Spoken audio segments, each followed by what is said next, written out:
का मास्टरमाइंड निकला है। देखिए, मास्टरमाइंड रमेश झा सहित कुल 5 लोग गिरफ्तार हुए हैं। 445 ग्राम सोना, एक पिस्टल, एक मैगजीन और 2 कारतूस बरामद हुआ है।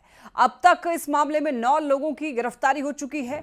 अन्य आरोपी की गिरफ्तारी के लिए बिहार एसटीएफ और समस्तीपुर पुलिस छापेमारी कर रही है।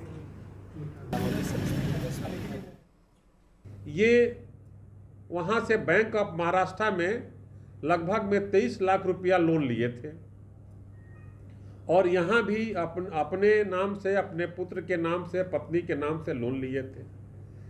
इसी क्रम में इनके दिमाग में चूंकि बैंक के द्वारा दबाव दिया जा रहा था, तो ये इनको भी जब गिरफ्तार किया गया तो इन्होंने बताया कि लोन पर दबाव दिया जा रहा था।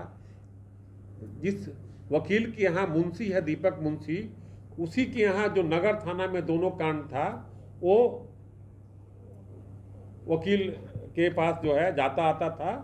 उसी क्रम में दीपक मुंशी से इसकी दोस्ती हुई और फिर अपने डेरा पर बुला करके रमेश झा ने 2 अभियुक्तों के साथ गोलू और दीपक के द्वारा ये कांड का लूट की योजना बनाई गई। खबर रोहतास जिला के टेहरी से है, जहां ईदगाह मोहल्ले में एक पत्नी ने अपने 2 प्रेमियों के साथ मिलकर पति की गला दबाकर हत्या कर दी। बड़ी बात है कि 2 बच्चों के सामने ही अपने पति की गला दबाकर हत्या कर उसे मौत के घाट उतार दिया। लेकिन पत्नी रेशमा खातून को उस पर दया नहीं आई। पुलिस ने हत्या कर भाग रहे महिला के प्रेमी एक अन्य व्यक्ति को गिरफ्तार किया है। रेशमा खातून ने अपने पति मोहम्मद अशरफ की गला दबाकर हत्या कर दी। पुलिस तुरंत वहां पहुंची। डायल 112 की टीम और जो पेट्रोलिंग टीम थी उसके पहुंचने के तुरंत बाद उन्होंने देखा कि 2 लोग उस घर से कूदकर भागने की कोशिश कर रहे हैं, जिनके द्वारा उन दोनों को पकड़ा गया, जो परिवार के लोग थे उनके सहयोग से। उसके पकड़े जाने पर पूरा मामला निकलकर सामने आया कि इस पूरे घटना में मोहम्मद अशरफ की हत्या की गई।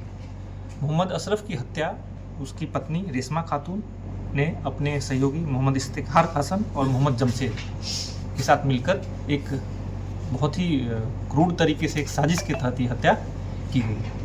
नालंदा से खबर मिल रही है। देखिए, पान दुकानदार पर बदमाशों का तांडव। उधार में पान नहीं देने पर विवाद हो गया। 3 घंटे बाद गोली भी मार दिया कर दुकान पर खड़े ग्राहक को गोली लगी और फायरिंग में बाल दुकानदार बच गया। घायल व्यक्ति पटना रेफर किया गया है। देखिए, यहाँ पर महज पान के लिए यहाँ पर गोली चला दी गई है। नालंदा से खबर मिल रही है, बदमाशों का तांडव देखने को मिला है। उधार में पान नहीं देने पर विवाद हो गया है। 3 घंटे बाद आकर गोली भी चला दी। दुकान पर खड़े ग्राहक को गोली लग गई और फायरिंग के दौरान दुकानदार जो है वो बाल बच गया है। अब जो घायल हुआ है व्यक्ति, उसे पटना रेफर किया गया है। मुंगेर के माताजी पंचायत के निमियाटाड़ गांव में बदमाशों ने जमकर उत्पात मचाया। बदमाश पंचायत सरकार भवन में हथियार के साथ पहुंचे और मजदूरों के साथ मारपीट की। बदमाशों ने ठेकेदार से 5 लाख की रंगदारी की मांग की और निर्माणाधीन भवन में ताबड़तोड़ फायरिंग कर दहशत फैला दिया। बदमाशों ने मजदूरों को धमकी दी, अगर ठेकेदार ने रंगदारी नहीं दी तो काम बंद कर देंगे। अपराधियों ने करीब 4 राउंड फायरिंग की। घटना के बाद पुलिस मौके पर पहुंची। पुलिस ने मौके से 2 खोखा बरामद किया। सोए हुए थे और 4 अपराधी आया और गलम गाली किया और मारपीट किया। किसको मारपीट किया? मैं हमरे को। अच्छा, आपको मारपीट किया। जी। कितने लोग से थे वो लोग? वो लोग 4 लोग था। क्या आपको प्राप्त हुआ है? जानकारी हुआ कि लेबर के साथ जो है फोन किया हमको सवेरे में कि लेबर के साथ जो है मारपीट किया है और फायरिंग भी किया है और 6 लाख का मांग की जानकारी मिलने के तुरंत बाद पुलिस के द्वारा वहाँ पे जांच पड़ताल की गई और उसमें कुछ तथ्य सामने आए, जिसमें कि कुछ खोखा मिला है, गोली का खोखा मिला है और उसके अलावा इस घटना में क्या उद्भेदन किया जा रहा है और जल्द से जल्द जो लोग इसमें शामिल हैं और जितने जो इस घटना को कारित करने में लड़के थे उनको चिन्हित करके इसमें कार्रवाई की जाएगी। बिहार में बाइक चोरी की बढ़ती हुई घटनाओं पर देखिए, सारण पुलिस ने खुलासा किया है। 10 बाइक को पुलिस ने दियारा इलाके से बरामद किया है। इनमें से 5 बाइक सीवान से चोरी की गई थी, जिसके मालिक की पहचान करके उन्हें सूचना दी गई। पुलिस के अनुसार छपरा और आसपास के जिलों में बाइक की चोरी करके उसे दियारा इलाके में खपाया जाता है, जहां बाइक के जरिए शराब की तस्करी की जाती है। एसएसपी कुमार आशीष के नेतृत्व में दियारा इलाके में छापेमारी की गई, जहां भारी मात्रा में शराब के साथ साथ 10 बाइकों को भी जब्त कर लिया गया है। इस पूरे मामले पर संवाददाता संतोष गुप्ता की रिपोर्ट देखिए। बिहार में शराबबंदी कानून लागू होने के बाद बाइक चोरी की घटनाओं में अप्रत्याशित वृद्धि हुई। ये बाइक आखिर जाती कहाँ है, इसका खुलासा सारण पुलिस ने किया है। देखिए 10 बाइक को बीती रात बरामद किया गया है दियरा इलाके से।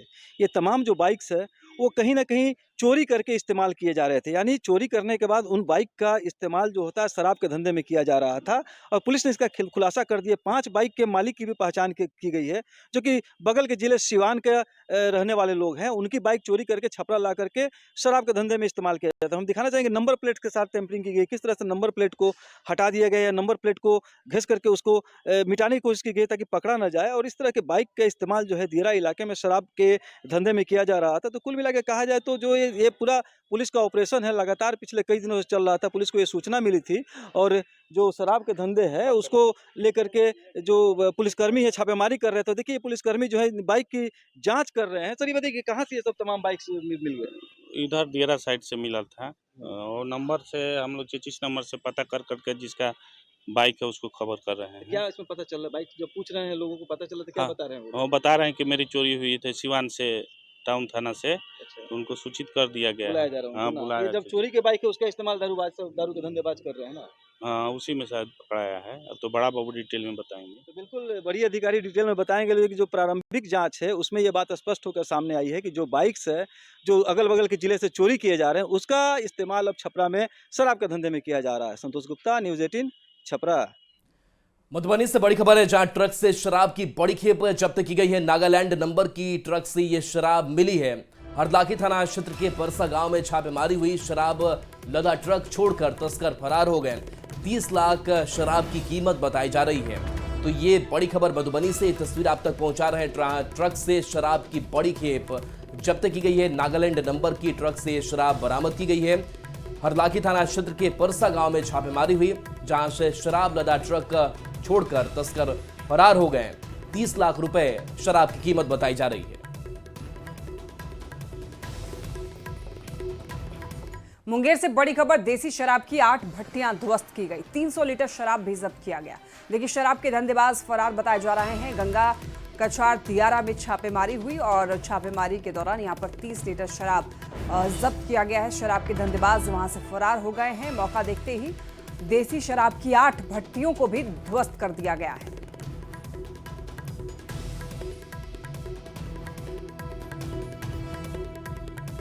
यूं तो बिहार में पूर्ण शराबबंदी है, यानी शराब पीने से लेकर बेचने और बनाने तक पर पूरी तरह से रोक है। बावजूद इसके राज्य में आए दिन शराब का धंधा बदस्तूर जारी है।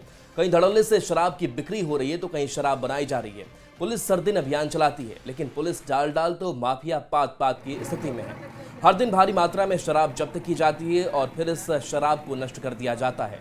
गोपालगंज में एक बार फिर करीब 23 लाख की जब्त शराब पर प्रशासन ने बुलडोजर चलाकर नष्ट किया। बाढ़ के बख्तियारपुर से भी कुछ ऐसी ही तस्वीर आई, जब करीब 3000 लीटर विदेशी शराब पर बुलडोजर चलाकर नष्ट किया गया। इस दौरान जैसे शराब की नदी बहने लगी, जबकि गोपालगंज के दियारा इलाके में पुलिस ने नाव से भारी मात्रा में शराब जब्त की है।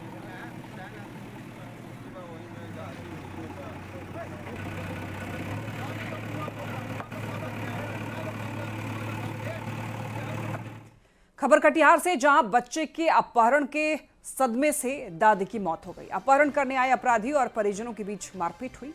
ये सब देखकर बच्चे की दादी ने दम तोड़ दिया। ये घटना पोटिया थाना क्षेत्र के चकला मौला नगर पंचायत की है। फिलहाल पोटिया थाने की पुलिस अपराधियों की अब तलाश में छापेमारी कर रही है। अपराधियों की तलाश मेरे साथ में झगड़ा हुआ था। वो सवाल देती थी कि अभी आ रहा गाड़ी तुमको उठाने के लिए। कृपाली यादव का परिवार, झुमरी देवी, नमिता देवी। किस लिए झगड़ा हुआ? जमीन का विषय का। छपरा से एक अजीबोगरीब मामला सामने आया है, जहां एक महिला की मौत की पुष्टि कर दी गई। उसका अंतिम संस्कार भी कर दिया गया, लेकिन अचानक वो 11 दिन बाद जीवित अपने घर लौट आई। महिला 17 मई को लापता हो गई थी और 26 मई को एक अज्ञात शव को महिला का शव समझकर उसका अंतिम संस्कार किया गया था। दरअसल रामा देवी मानसिक रूप से अस्वस्थ हैं और बिना बताए कोलकाता चली गई थी।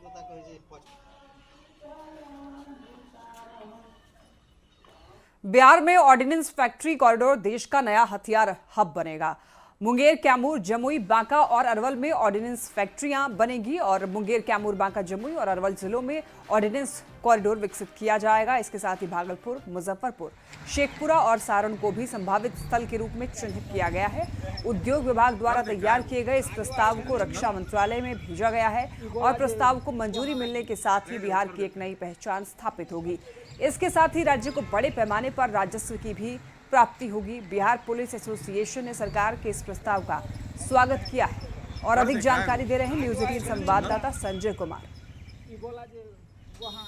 उद्योग विभाग ने एक प्रस्ताव लाया है कि बिहार में ऑर्डिनेंस फैक्ट्री लगाया जाएगा। एक बहुत ही सराहनीय कदम है और ऑर्डिनेंस फैक्ट्री के कॉरिडोर यहाँ बन रहा है। कई फैक्ट्री लगेगी तो निश्चित तौर पर लोगों को रोजगार मिलेगा, आय का साधन बनेगा, बिहार सरकार के राजस्व में वृद्धि होगी। तो ये वाकई बिहार सरकार को बधाई के पात्र है और निश्चित तौर पर जो आज कार्य बिहार सरकार कर रहा है वो बिहार की प्रगति और उन्नति के लिए और बिहार की जनता के लिए बेहतर कार्य हो रहा है। बिहार की ऐतिहासिक और सांस्कृतिक पहचान पहले से ही रही है, लेकिन अब बिहार एक और चीज़ से जाना जाएगा। दरअसल बिहार में अब आधुनिक हथियारों का निर्माण कराया जाएगा। राज्य में ऑर्डिनेंस फैक्ट्री कॉरिडोर बनाने का फैसला लिया गया है, जो न केवल देश की रक्षा ताकत को नई उड़ान देगा बल्कि लाखों लोगों को रोजगार भी मुहैया कराएगा। कॉरिडोर के निर्माण की तैयारी फिलहाल अंतिम चरण में है। इसके तहत गोला बारूद, मशीन गन, अत्याधुनिक राइफलें, रॉकेट लॉन्चर, ड्रोन और बॉय मॉड्यूलर चार्ज सिस्टम का निर्माण किया जाएगा।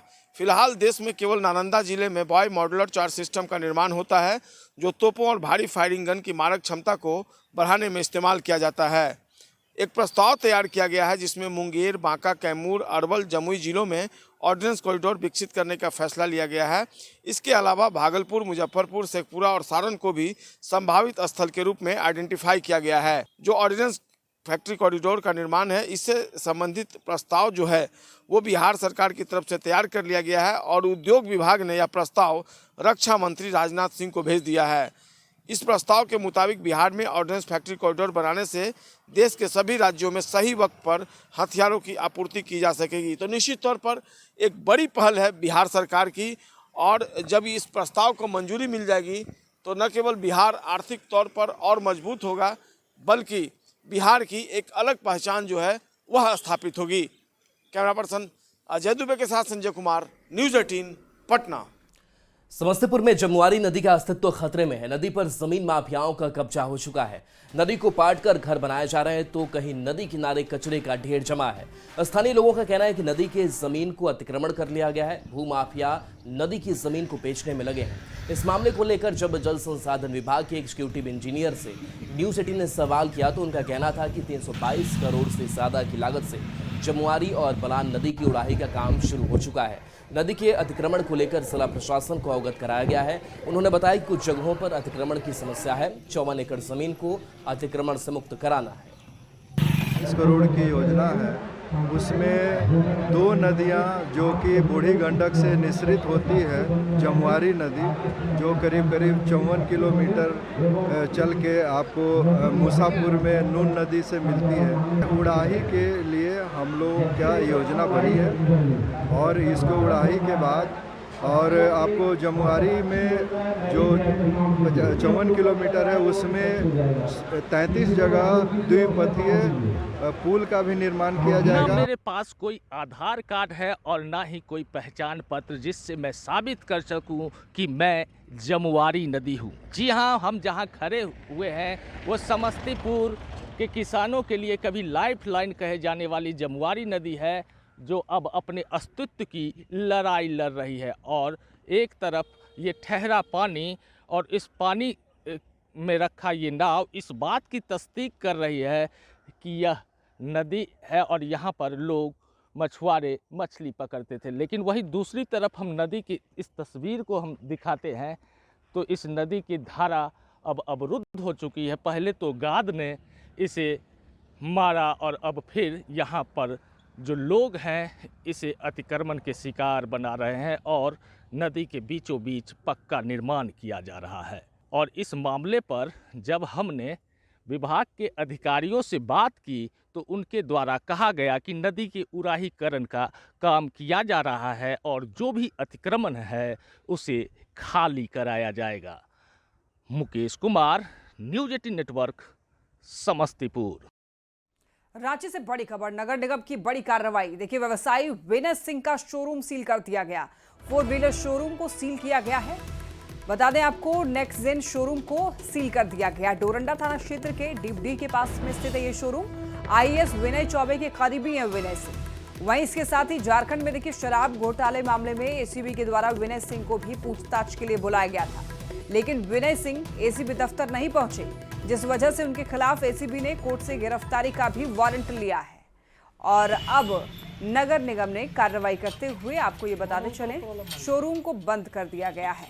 4 व्हीलर शोरूम को बंद किया गया है और बताया ये जा रहा है कि आईएएस विनय चौबे के करीबी विनय सिंह, जिनका शोरूम था, उसको सील कर दिया गया है।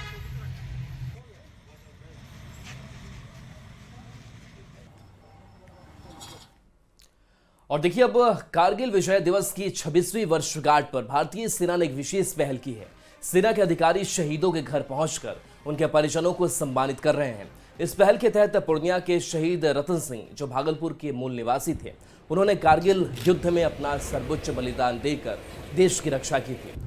कारगिल से सूबेदार अमिताभ दास के नेतृत्व में सेना के अधिकारियों का जत्था शहीद रतन सिंह के घर पहुंचा, जहां उन्होंने शहीद की पत्नी वीणा देवी, पुत्र रुपेश सिंह और मंजेश सिंह से मुलाकात की। साथ ही शहीद के परिजनों को सेना की तरफ से भेजा गया प्रशस्ति पत्र और मेडल देकर सम्मानित किया। इस दौरान सेना के अधिकारियों ने शहीद रतन सिंह के परिजनों से बात कर उनकी समस्याएं सुनी और त्वरित समाधान का आश्वासन भी दिया। कारगिल से आए हैं, इंडियन आर्मी की तरफ से। कारगिल युद्ध के दौरान जो भी शहीद हुए थे, उनके घर परिवार को सम्मानित करने के लिए और उनका कोई प्रॉब्लम है तो वो जानकारी लेने के लिए, और किस हालत में है, ठीक ठाक है कि नहीं है, वो जानने के लिए हमको भेजा गया है। बहुत ही गर्व महसूस हो रहा है कि आज हमारे घर सैन्य पदाधिकारी आए हुए हैं, जिनके द्वारा मेमोरेंडम माँ को प्रदान किया गया। लेकिन ज़िंदगी तो हर किसी को है, जीना हर किसी को है, लेकिन इतने जो उन्होंने देश के लिए बलिदान दिया, वो बहुत ही गर्व की बात है और वो सबके नसीब में नहीं होता है। मोतिहारी के रक्सौल में हुई बारिश ने नगर परिषद के दावों की पोल खोल दी है। रक्सौल के मुख्य बाजार के साथ साथ कई गली मोहल्ले में भी जल जमाव हो गया है। लोगों को सड़कों पर चलने में भी काफी परेशानी हो रही है। तस्वीरों में आप ये देख सकते हैं, पहली बारिश ने ही पोल खोल दी है। सड़क पर कई जगह जल जमाव की स्थिति बनी हुई है। लोगों को आवाजाही में काफी परेशानियों का सामना करना पड़ रहा है।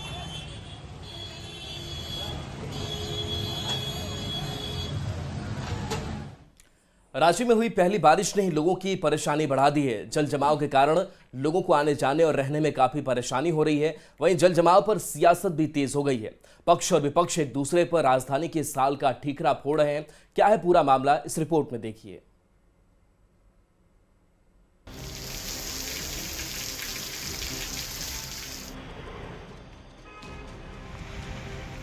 झारखंड में कुछ दिन पहले तक जिस बारिश के आने से लोगों के चेहरे पर खुशी नजर आ रही थी, अब उसी बारिश ने लोगों के जीवन में परेशानी खड़ी कर दी है। ये तस्वीरें हैं रांची की, जहां पहली बारिश के बाद ही सड़क पर पानी भर गया है। हर गली मोहल्ले में बरसात की वजह से जल जमाव की स्थिति हो गई है। कहीं तो हालात ये हैं कि मोहल्ले में घुटने भर पानी के बीच लोगों को रहना पड़ रहा है।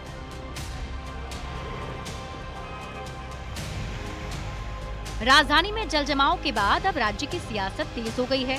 जेएमएम और कांग्रेस बीजेपी पर शहर की इस स्थिति का ठिकरा फोड़ रहा है।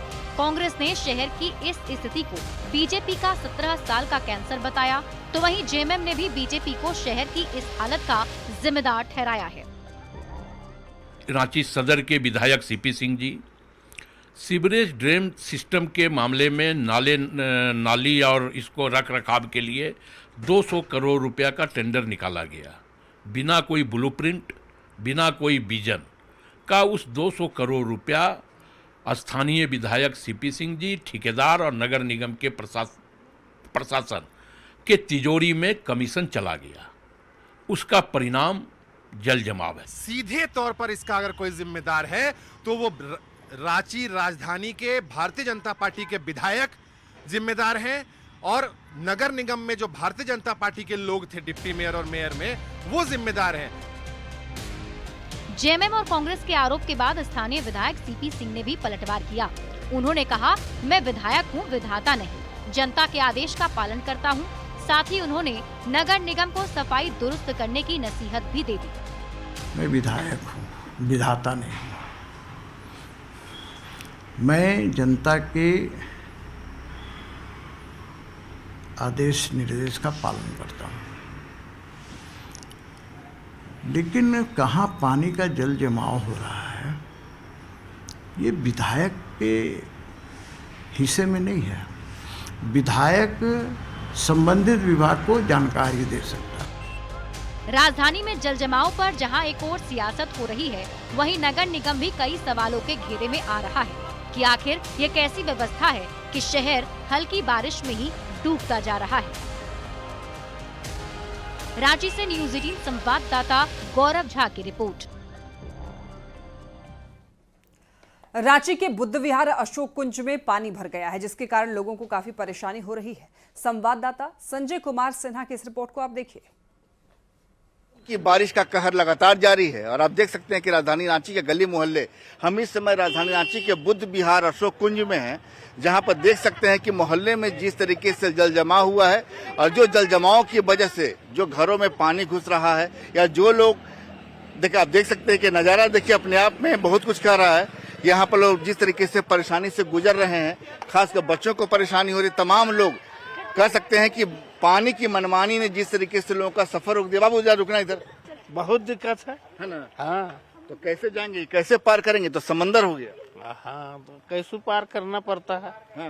हाँ, दिक्कत है ना? हाँ, जाने की हिम्मत हुई कि नहीं? हाँ, हो गई हिम्मत। कितने बार गुजरे वहाँ से? 4 बार। 4 बार। एक बार गिर गया। क्या हुआ? गिर गया। किसकी बाइक गिरी थी? इसका। हाँ, जान कर वहाँ पर बाइक जाके वहाँ पर क्या बारिश लड़खड़ा गया? हाँ, लड़खड़ा गया, गिर गया बेचारा, बैलेंस बिगड़। जो लोग उधर से आ रहे हैं उनको वास्तव में गहराई का उतना अंदाजा नहीं है। हालांकि कुछ लोग जिनका इधर आना मजबूरी है, गुजरना मजबूरी है, वो तमाम लोग आ ही रहे हैं, लेकिन देख सकते हैं कि कितना रिस्क होता है। जहाँ पर गड्ढे ज्यादा हैं, जल जमाव ज्यादा है, वहाँ पर लोग अक्सर संतुलन खो देते हैं और गिर भी जा रहे हैं। लेकिन फिर भी कह सकते हैं कि ड्रेनेज सिस्टम की पोल तो वास्तव में खुली गई है और राजधानी रांची में कह सकते हैं कि आमतौर पर नज़ारा ऐसा होता है, क्योंकि पहाड़ी इलाका है, बहुत देर तक जल जमाव नहीं रहता, लेकिन लगातार अगर बारिश हो जाए तो जल जमाव लंबे समय तक रहता है। और नज़ारा आप देख सकते हैं कि राजधानी रांची फिलहाल किस दौर से गुजर रही है, वो दौर बयां हो रहा है। कैमरा संजीत तिवारी के साथ संजय कुमार सिन्हा, न्यूज़ 18 रांची। खबर लोहरदगा से है, जहां के सेना और किस्को प्रखंड के चरहू गांव में बारिश ने लोगों की परेशानी बढ़ा दी है। बारिश के सड़क पर बने डायवर्सन पर जल जमाव हो गया है, जिस कारण आम लोगों को आने जाने में परेशानी हो रही है। जानकारी के मुताबिक आरयू विभाग से बीटीपीएल कंपनी ने सड़क का निर्माण कर रही है और चरहू गांव के पास पुल निर्माण के लिए डायवर्सन बनाया जा रहा था, जो बारिश के कारण पूरी तरह से क्षतिग्रस्त हो गया, जिस कारण सुदूर क्षेत्र के कई गाँव का संपर्क जिला मुख्यालय से कट गया है। ग्रामीण संवेदक पर देरी करने और लापरवाही बरतने का आरोप लगा रहे हैं। हम लोगों को बहुत ज़्यादा परेशानी है इस पथ से, इसलिए इसको जल्दी बनाया जाए और नहीं तो अभी डाइवर्सन को भर दिया जाए, तभी पब्लिक का इसमें समाधान निकल सकता है। ऐसा समस्या का उठाना पड़ रहा है हम लोग को। यहाँ से करीबन 40-50 गाँव को आने का रास्ता है, इस रास्ता में और ठेकेदारी का लापरवाही से सब काम हो रहा है और कब से ही शुरू हो चुका था, लेकिन अभी तक रोक कर रखा हुआ था अभी तक। लेकिन अब फिलहाल देखते हुए हम लोग कहा जाए कि इतना ढेर लंबा दूर से आते हैं और एक जगह नहीं 2-3 जगह इसमें लंबा क्षति हो रहा है हम लोग। और इसी के साथ इस बुलेटिन में इतना ही। तमाम खबरों के लिए